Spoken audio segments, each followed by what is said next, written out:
साहित्याचा विचार केला तर संत साहित्याने भारतीय संस्कृतीने शकुन आणि अपशकुन मानलेले आहेत. माऊलींचा विचार केला तर माऊलीही किती छान शकुनाच्या बद्दल सांगतायत. ज्यावेळी पंढरीश पांडुरंग परमात्म्याची माऊली वाट पाहतायत, तो पांडुरंग येतोय की काय, मला कधी भेट देतोय, अशी ज्यावेळी माऊलींच्या मनात उत्कंठा निर्माण झाली आहे, त्यावेळी माऊली त्या कावळ्याशी संवाद साधतात.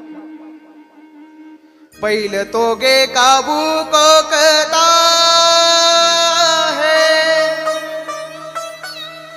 शकुन गे माए सांगता है. माऊली त्या कावळ्याला म्हणतायत, ए कावळ्या, काऊ मला शकुन सांग. पहिलं तो गे काऊ कोकता है, शकुन गे माए सांगता है. उड रे काऊ तुझे सोड्याने मिळविन पाव, पाहुणे पंढरी रावो घरा कै.